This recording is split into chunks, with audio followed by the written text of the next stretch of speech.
A Fantástica Viagem de Benjamim de Tudela, baseado nas anotações que fez durante sua viagem da Espanha à Terra Santa, no período de 1159 ou 1163 até 1173, não há informações exatas sobre a data. O trabalho foi escrito originalmente em hebraico e, posteriormente, traduzido ao latim. Com o surgimento das máquinas de impressão, transformou-se em uma das obras mais populares da literatura judaica, sendo traduzido para vários idiomas. Segundo historiadores da vida do Rabino Benjamim, o famoso viajante do século XII partiu de Tudela, cidade espanhola na qual vivia, rumo à Terra Santa, com um objetivo bem definido: fazer uma peregrinação aos locais sagrados do judaísmo, e o que deveria ser uma rápida viagem de alguns meses, acabou transformando-se em uma aventura que durou mais de 10 anos, com longas escalas, durante as quais o Rabino Benjamim procurou visitar comunidades judaicas e não judaicas, informando-se sobre seu estilo de vida, os governos vigentes, suas tradições e cultura, sua economia e, acima de tudo, suas populações. Com os olhos e ouvidos sempre atentos, o viajante mantinha seu espírito aberto para registrar nomes, números, localizações geográficas, distâncias, velhos e novos monumentos. O resultado de sua epopeia pela Europa e pela Terra Santa foi descrito em uma narrativa marcada pela admiração diante de tudo que seus olhos viam e que se transformou em uma espécie de guia para aqueles que se propuseram a seguir seus passos e aproveitar de sua experiência. Com os olhos e ouvidos sempre atentos, o viajante mantinha seu espírito aberto para registrar nomes, números, localizações geográficas, distâncias, velhos e novos monumentos. O resultado de sua epopeia pela Europa e pela Terra Santa foi descrito em uma narrativa marcada pela admiração diante de tudo que seus olhos viam e que se transformou em uma espécie de guia para aqueles que se propuseram a seguir seus passos e aproveitar de sua experiência. A leitura do livro de viagem do Rabino Benjamim ofereceu aos leitores de então uma maior compreensão do mundo, ampliando seus horizontes e dando-lhes a oportunidade de imaginar como era a vida além dos muros que cercavam suas províncias e cidades. Entre as contribuições práticas da obra, destaca-se o fato de se tornar uma espécie de guia de endereços úteis para os peregrinos judeus durante a Idade Média, informando-lhes, por exemplo, sobre as cidades que ofereciam hospitalidade aos viajantes, entre as quais mencionou Montpellier, Gênova e Constantinopla.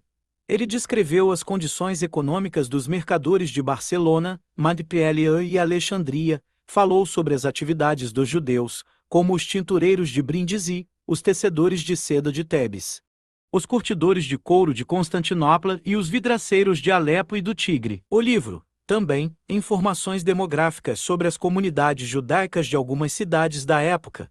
20 judeus em Pisa, 40 em Lucca, 200 em Roma, 300 em Capua, 500 em Nápoles, 600 em Salerno, 20 em Amalfi, entre outras. O Rabino Benjamim incluiu em seu diário de viagem também os nomes das principais lideranças comunitárias das regiões por onde passou. Das cidades que possuíam boas escolas para estudos judaicos, como Montpellier, ou como Lunete, onde a comunidade subsidiava a educação dos jovens. Mencionou, também, a existência de uma escola de medicina cristã em Salerno e o fato de os acadêmicos de Constantinopla conhecerem profundamente a literatura grega. Durante sua viagem, o Rabino Benjamim, levado pela curiosidade e sede de saber, visitou igrejas e mesquitas. Descreveu Roma como a capital do cristianismo, governada pelo Papa, seu líder espiritual Constantinopla, em suas palavras, cedia o trono dos patriarcas gregos, pois estes não obedecem o Papa. Em suas andanças descobriu, ainda, que as cidades de Trani e Messina eram os principais pontos de partida dos peregrinos cristãos à Terra Santa. Seus relatos da vida intelectual na Provença e em Bagdá são de extrema importância, assim como os da organização da vida na sinagoga, no Egito. Interessou-se não apenas pelas seitas dos samaritanos da Palestina, mas também pelas dos caraítas de Constantinopla, além da seita herética de Chipre, cujas leis se assemelhavam às dos judeus durante o Shabat. Para os estudiosos, são informações como essas que fizeram do livro de viagens do Rabino Benjamim de Tudela um guia turístico, de comércio internacional das comunidades judaicas espalhadas pelo mundo na Idade Média e também uma obra para estudantes. Tudo em um único documento cujo mérito maior talvez tenha sido a capacidade do autor de narrar o que via, não apenas através dos olhos, mas principalmente através dos sentimentos. O roteiro de Tudela. O ponto de partida do Rabino Benjamin foi a cidade de Tudela, ao norte da Espanha, rumo a Barcelona, Provença e Marselha, de onde foi, de navio, até Gênova. Depois foi a Pisa e Roma, cidades nas quais, por causa das descrições detalhadas sobre os monumentos e antiguidades, deduz-se que ele tenha permanecido um tempo maior. Escreveu, também, sobre a comunidade judaica e suas relações um tanto dúbias com o Papa Alexandre III. De Roma, o Rabino Benjamin se dirigiu ao sul da Itália e descreveu as condições em Salerno, Amalfi, Melfi, Benevento e Brindisi. Navegou de Corfu até Arta. Visitou vários locais na Grécia, onde observou os tecedores de seda judeus e a colônia agrícola de Crissa, no Monte Parnasos. Sua descrição de Constantinopla, tanto das condições judaicas quanto as não judaicas, é melhor do que qualquer outra feita no século XII. Navegou, também, pelo arquipélago de Aegean até Chipre, antes de chegar à terra firme. Seguiu, então, por Antioquia, Sidon, Tiro e Acre, na Terra Santa, a qual ainda estava sob o domínio dos cruzados. Viajou por vários locais, descrevendo os lugares sagrados, os quais ainda chamava pelos nomes em francês. Assim sendo, Hebron São Abrão de Bron. Em geral, suas descrições são muito mais objetivas do que aquelas dos viajantes cristãos da época. Sua narrativa dá uma visão clara de Jerusalém e da comunidade judaica de então. De Tiberíades, Benjamim viajou para o norte até Damasco, chegando até perto de Bagdá. Ele desenhou a corte dos califas e as instituições de caridade da cidade. Descreveu também a organização das academias talmúdicas ainda existentes. O relato que fez sobre os drusos foi o primeiro em língua não árabe.